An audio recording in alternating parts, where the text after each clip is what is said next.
കെമിക്കലൊന്നും അടങ്ങാത്ത vitamin C serum നമ്മുടെ വീട്ടിൽ വെച്ച് തന്നെ തയ്യാറാക്കിയാലോ.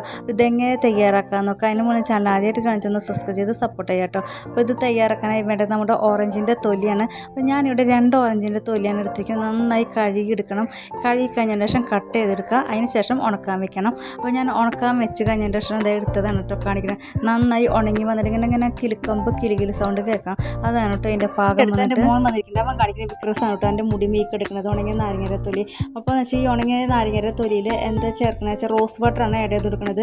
ഈ നാരങ്ങയുടെ തൊലി എന്താ പറയുക മുങ്ങിക്കെടുക്കുന്ന വിധത്തിൽ നമ്മുടെ റോസ് വാട്ടർ ഒഴിച്ച് വയ്ക്കുക. ഇപ്പോൾ തന്നെ യൂസ് ചെയ്യാൻ പാടില്ല. രാത്രി ഫുള്ളും വെച്ചതിന് ശേഷം പിറ്റേ ദിവസമാണ് എടുക്കുന്നത്. അപ്പോൾ രാത്രി ഫുള്ളും മൂടി വെക്കേണ്ടതാണ്. അപ്പോൾ നമ്മുടെ നാരങ്ങയുടെ തൊലിനേക്കാൾ കുറച്ച് മീതിയായിട്ട് റോസ് വാട്ടർ ഒഴിച്ച് കൊടുക്കുന്നുണ്ട്. ഇതിലപ്പോൾ റോസ് വാട്ടറും കൂടി ഒഴിച്ചപ്പോൾ നല്ലൊരു സ്മെല്ലാണ് കേട്ടോ കിട്ടുന്നത്. യാതൊരു വിധ സൈഡ് എഫക്റ്റ് ഇല്ലാതെ അടിപൊളി വിറ്റാമിൻ സി ആണ് കേട്ടോ. നമ്മൾ വീട്ടിൽ വെച്ച് തയ്യാറാക്കാൻ കാരണം നമുക്ക് യാതൊരു വക പേടിയും കൂടാണ്ട് ഉപയോഗിക്കാവുന്നതാണ്. അപ്പോൾ രാത്രി ഫുള്ളത് മൂടി വെച്ച് സൂക്ഷിക്കേണ്ടതാണ്. അങ്ങനെ പിറ്റേ ദിവസം ആകുമ്പോഴത്തേക്കും നന്നായി കൊതിർന്ന് കിട്ടിയിട്ടുണ്ട് കേട്ടോ ഓറഞ്ചിൻ്റെ തൊലിയൊക്കെ വന്നിട്ട്.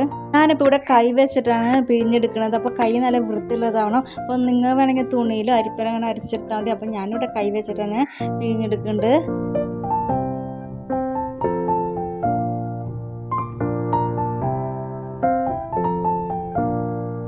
അപ്പോൾ വന്നിട്ട് ഇത്രത്തോളം ജ്യൂസാണ് കിട്ടിയിരിക്കുന്നത്. പിന്നെ ഇതിലേക്ക് ആഡ് ചെയ്ത് കൊടുക്കേണ്ടത് നമ്മുടെ ഗ്ലിസറിനാണ് കേട്ടോ. അത് ഞാനിവിടെ 1 സ്പൂൺ ആഡ് ചെയ്ത് കൊടുക്കുന്നുണ്ട്. രണ്ടും കൂടി നന്നായി മിക്സ് ചെയ്യാം.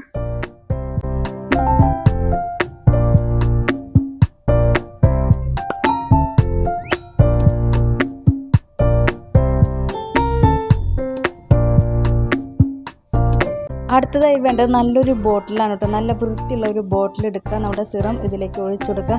ഡെയിലി യൂസ് ചെയ്യുക കേട്ടോ. ഡേയിലോ നൈറ്റിലോ ഏതെങ്കിലും സമയത്ത് യൂസ് ചെയ്യാൻ നല്ലൊരു റിസൾട്ടാണ് കേട്ടോ കിട്ടുക. അപ്പോൾ നമ്മൾ യൂസ് ചെയ്യുമ്പോൾ നമ്മൾ ഇതൊന്ന് ചെറുതായിട്ടൊന്ന് ഷേക്ക് ചെയ്ത് കൊടുത്തിട്ട് വേണം യൂസ് ചെയ്യാനായിട്ട്. അപ്പോൾ ഞാൻ ഫേസിൽ അപ്ലൈ ചെയ്യുന്നത് കാണിച്ചു തരാം. ഫേസിൽ അപ്ലൈ ചെയ്യുന്നതിനേക്കാൾ മുമ്പ് ഫേസ് നന്നായി വാഷ് ചെയ്തിട്ട് നല്ല ക്ലീൻ ആയിട്ടുള്ള ഫേസിലാണ് കേട്ടോ ഇത് അപ്ലൈ ചെയ്ത് കൊടുക്കേണ്ടത്. ഒരു 3-4 ഡ്രോപ്സ് ഞാൻ ഫേസിൽ അപ്ലൈ ചെയ്ത് കൊടുക്കേണ്ടത്. സ്പ്രേ ബോട്ടിലായിരുന്നത്. അപ്പോൾ 3-4 വട്ടം ഒന്ന് സ്പ്രേ ചെയ്ത് കൊടുക്കുന്നത്. അതിനുശേഷം ഡാബ് ചെയ്യാം. വേഗം തന്നെ ഇത് അബ്സോർബ് ആയിക്കോളും കേട്ടോ. ഒരു അരമണിക്കൂറിന് ശേഷം വാഷ് ചെയ്യണമെങ്കിൽ വാഷ് ചെയ്യാം. അല്ലെങ്കിൽ സ്കിന്നിലാണ് ഇത് കിടന്നോളും. എൻ്റെ വോയിസിൻ്റെ ഒപ്പം കിളികളുടെയും കാക്കകളുടെയും ഒക്കെ സൗണ്ട് കേൾക്കുന്നുണ്ടാവില്ല. അവിടെ ഈ മരത്തുമ്പോൾ നിറച്ച് കിളികളും കാക്കകളും ഒക്കെ ഇരുന്നിട്ട് ഇങ്ങനെ കൂയിക്കൊണ്ടിരിക്കുകയാണ് കേട്ടോ. അപ്പോൾ വേഗം തന്നെ ഇത് അബ്സോർബ് ആയിക്കോളും. ഇത് ഡെയിലി യൂസ് ചെയ്ത് കഴിഞ്ഞാൽ സ്കിന്നിന് നല്ലൊരു ലൈറ്റനിങ് ആണ് കിട്ടാം. നമുക്ക് ധൈര്യപൂർവ്വം യൂസ് ചെയ്യാവുന്നതാണ്. ഹോം മെയ്ഡ് വിറ്റാമിൻ സി ആയ കാരണം യാതൊരു വക സൈഡ് എഫക്റ്റ് ഉണ്ടാവില്ല. സ്കിന്നിൽ വരുന്ന പിഗ്മെൻറ്റേഷൻ, കറുത്ത പാടുകൾ അതൊക്കെ നന്നായി റിമൂവ് ആയിക്കോട്ടെ. ഇത് ഡെയിലി യൂസ് ചെയ്ത് കഴിഞ്ഞാൽ അധികം പൈസ ചിലവൊന്നുമില്ല. ഓറഞ്ച് കിട്ടുമ്പോൾ തൊലി ഒന്നിങ്ങനെ ചെയ്ത് നോക്കട്ടോ. 2 ഓറഞ്ചിൻ്റെ തൊലി കിട്ടാണ് ഞാൻ ഈ സിറം തയ്യാറാക്കിയത്. നല്ലൊരു റിസൾട്ടാണ് ഡെയിലി യൂസ് ചെയ്യുമ്പോൾ കിട്ടുന്നത്. അപ്പോൾ ഓറഞ്ചിൻ്റെ തൊലി കിട്ടുമ്പോൾ ഇങ്ങനെ ഒന്ന് ട്രൈ ചെയ്ത് നോക്കുക. അടുത്തൊരു നല്ല വീഡിയോ ആയിട്ട് കാണുന്നതായിരിക്കും പോകാൻ കേട്ടോ. പിന്നെ ചാനൽ ഇഷ്ടപ്പെടാന്ന് വെച്ചാൽ ഒന്ന് സബ്സ്ക്രൈബ് ചെയ്യണം കേട്ടോ.